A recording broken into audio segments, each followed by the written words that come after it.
इस वक़्त हमारे साथ मौजूद हैं advocate Kripashankar sir Allahabad high court से हमारे साथ मौजूद हैं। अभी सुप्रीम कोर्ट के चीफ जस्टिस सीजेआई का जिस तरह बयान आया था कॉकरोच को लेकर, जिस तरह उन्होंने देश के जो बेरोज़गार युवा हैं, जो बेरोज़गार हैं और कहीं न कहीं इन्फ्लुएंसर बनते हैं, सोशल मीडिया एक्टिविस्ट बनते हैं, आरटीआई एक्टिविस्ट बनते हैं, उनको कॉकरोच की उपाधि उन्होंने दिया था। उसके बाद देश भर में एक माहौल खड़ा होता है, तो अभी सोशल मीडिया पे एक कॉकरोच जनता पार्टी करके बहुत सारे युवा वर्ग उससे जुड़ रहे हैं, तो इसी विषय पे बात करेंगे। क्या कहेंगे सर जिस तरह युवाओं ने एक बिगुल बजा दिया है देश के बेरोज़गारी के खिलाफ में, जिस तरह उनके पास रोज़गार नहीं हो, सीजीआई ने जिस तरह उनके ऊपर कमेंट किया कि देश के जो बेरोज़गार युवा हैं, जो आईटीआई में या मीडिया में जाते हैं, वो लोग कॉकरोच हैं, क्या कहेंगे आप? देखिए, सबसे पहले आपके चैनल के माध्यम से chief justice of India Suryakant Sharma ने जो अपने दिमाग से वक्तव्य समाज में दिया है, उसकी मैं घोर निंदा करता हूँ। क्योंकि ऐसा वक्तव्य, ऐसी भाषा चीफ जस्टिस ऑफ इंडिया को कतई नहीं करनी चाहिए थी और इस प्रकार की उनके मुख से बातों का निकलना उनकी दिमागी सोच को परिभाषित कर रहा है। इस देश में यदि युवा बेरोजगार हैं, उनके पास रोजगार नहीं है, तो उसकी जिम्मेदार इस देश की सरकार और न्यायपालिका है। जी। सर जिस तरह सरकार देखने को और मिलता न्यायपालिका को बचाने के लिए चीफ जस्टिस ऑफ इंडिया द्वारा इस प्रकार का वक्तव्य दिया गया।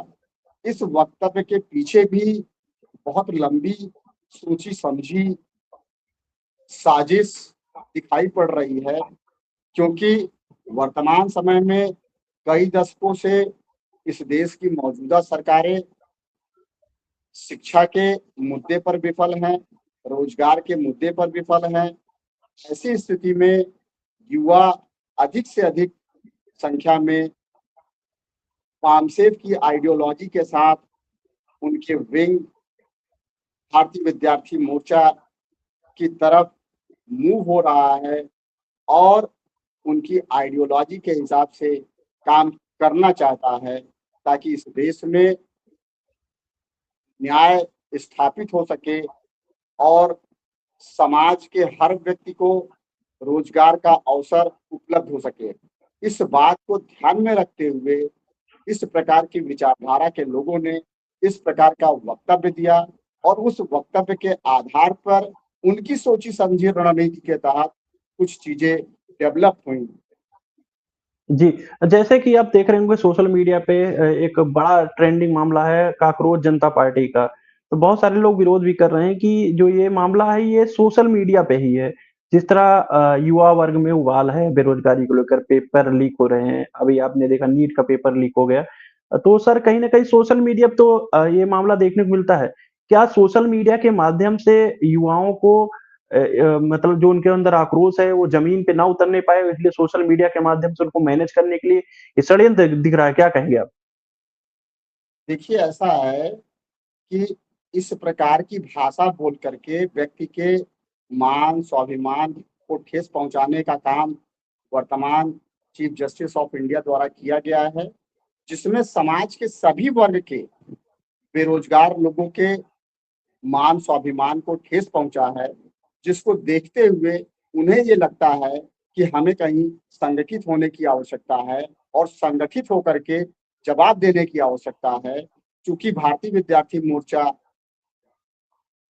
के बैनर तले बहुत से युवा लगातार संगठित हो रहे थे, तो ये एक सोची समझी रणनीति के तहत ऐसा काम करके युवाओं को भटकाने का काम सीजीआई द्वारा किया गया है।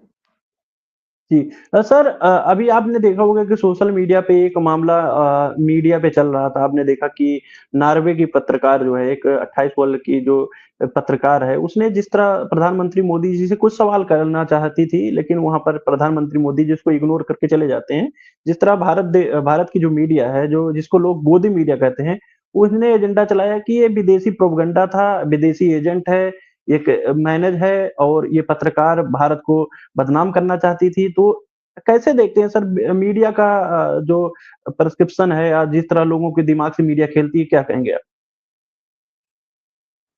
देखिए, आपके चैनल के माध्यम से बहुत सुस्पष्ट मैं कहना चाहता हूँ कि इस देश में 84 करोड़ देवी देवताओं की परिकल्पना की गई है, जो कि सिर्फ भारतवर्ष में ही है। इसके अलावा किसी अन्य देश में इस प्रकार के देवी देवताओं का कोई कॉन्सेप्ट नहीं है। उसी प्रकार भारत के प्रधानमंत्री जो है, जो बातें बोलते हैं वो भारत के अंदर ही बोलते हैं। भारत के बाहर जाने के बाद से उनका बुद्धि विवेक कार्य नहीं करता है। उनके पास बोलने को कोई शब्द नहीं रहते हैं। पत्रकार यदि सवाल पूछ रही हैं तो उनको उस पत्रकार का माकूल जवाब सवालों का देना चाहिए था, लेकिन हमारे प्रधानमंत्री तो वहां से भागते हुए नजर आए। इसमें सरकार की छवि प्रधानमंत्री द्वारा खराब की गई है, देश को शर्मिंदा करने का काम किया गया है। इस प्रकार का व्यवहार प्रधानमंत्री को कतई किसी भी पत्रकार के साथ नहीं करना चाहिए। पत्रकार का नैतिक कर्तव्य है कि वो किसी भी देश के प्रधानमंत्री से, राष्ट्रपति से, डेलीगेट से सवाल पूछ सकता है कि आपके देश में इस प्रकार की चीजें हो रही हैं, इसके विषय में आप हमारे देश में आए हैं, क्या कहना चाहते हैं।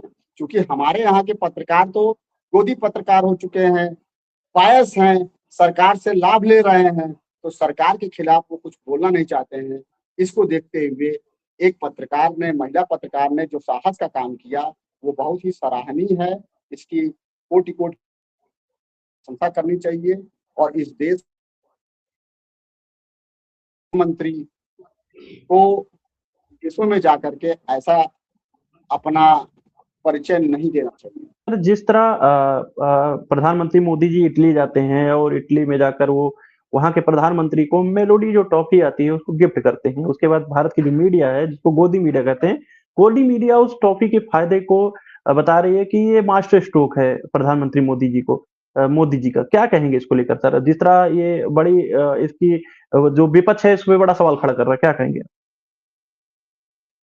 देखिए, इस देश का प्रधानमंत्री और इस देश की मीडिया दोनों ही मूर्खता की पराकाष्ठा को पार कर रहे हैं। इस प्रकार की चीजें सोशल मीडिया में दिखाना, करना, आप एक राष्ट्र का प्रतिनिधित्व करने गए हैं और राष्ट्र के प्रतिनिधित्व को छोड़ करके आप इस प्रकार की जो हरकतें कर रहे हैं, उससे हमारे देश के लोग बहुत ही आहत हैं, शर्मिंदा हैं। इस गरिमामय पद का प्रधानमंत्री द्वारा ध्यान रखना चाहिए। मैं सोशल मीडिया आपके चैनल के माध्यम से उनके जो सलाहकार हैं उनको ये कहना चाहूँगा कि 10 साल में बीत जाने 12 साल बीत जाने के बाद से यदि आपके पास सारी योजनाएं, सारा आपका बुद्धि विवेक समाप्त हो गया है, तो कृपया नए लोगों को इस कार्य में लगाइए। जो प्रधानमंत्री के सलाहकार हैं, उनके आने जाने के जो दौरे हैं, कार्यक्रम है, उसमें तमाम इवेंट्स का आयोजन करते हैं, उसमें अच्छे लोगों को रखा जाए ताकि इस देश की गरिमामयी जो इतिहास रहा है विदेशों में, वो पुनः बरकरार रहे। जी, तो साथियों हमारे साथ है एडवोकेट कृपाशंकर सर जो कि आईएलपीए के प्रदेश अध्यक्ष भी हैं उत्तर प्रदेश के और इलाहाबाद हाई कोर्ट में अधिवक्ता भी हैं। उन्होंने जो हमने प्रश्न किए उसके साफ तौर पे अपने जवाब दिए। उस पर आपकी क्या राय है कमेंट बॉक्स में ज़रूर दिए। धन्यवाद सर तमाम हमारे क्वेश्चन जो थे उस पे आपने जवाब दिए।